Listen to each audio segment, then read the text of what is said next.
சரி சரி சரி சரி சரி நன்றி.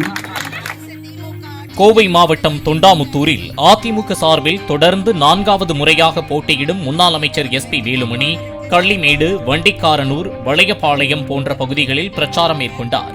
அதிமுக மீண்டும் ஆட்சி அமைத்ததும் வீடு இல்லாதோருக்கு பசுமை வீடுகள் கட்டித்தரப்படும் என்றார்.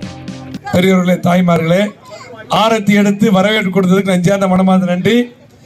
நான் என்றைக்கும் உங்கள் சகோதரன், மீண்டும் உங்கள் சகோதரனான நான் இந்த தொகுதியிலே போட்டியிடுகிறேன். நீங்கள் எல்லாம் எப்பவுமே எனக்கு இரட்டலைக்கு ஓட்டு போடுவீங்க.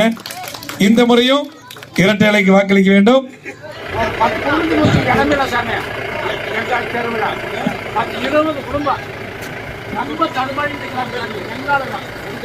இப்பொழுது எடப்பாடியார் ஒரு தேர்தல் அறிக்கையில் சொல்லியிருக்கிறோம், யார் யாருக்கு வீடு இல்லையோ, யார் யாருக்கு இடம் இல்லையோ, ஒரே குடும்பத்தில் 2 பேர் 3 பேர் இருக்கிறார்களோ கல்யாணம் ஆகி, அவர்களுக்கெல்லாம் இடம் வாங்கி கொடுத்து வீடு கட்டி தரப்படும் சொல்லியிருக்கிறோம். அது கண்டிப்பா நம்ம இம்ப்ளிமெண்ட் பண்ணுவோம்.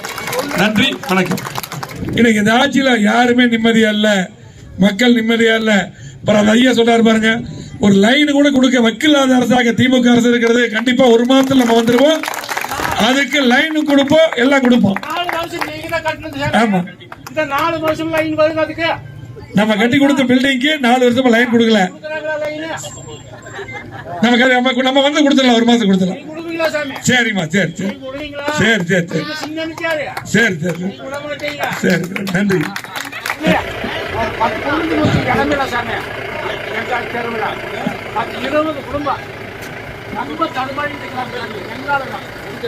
இப்பொழுது எடப்பாடியார் ஒரு தேர்தல் அறிக்கையில் சொல்லியிருக்கிறோம், யார் யாருக்கு வீடு இல்லையோ, யார் யாருக்கு இடம் இல்லையோ, ஒரே குடும்பத்தில் 2 பேர் 3 பேர் இருக்கிறார்களோ கல்யாணம் ஆகி, அவர்களுக்கெல்லாம் இடம் வாங்கி கொடுத்து வீடு கட்டி தரப்படும் சொல்லியிருக்கிறோம். அது கண்டிப்பா நம்ம இம்ப்ளிமெண்ட் பண்ணுவோம்.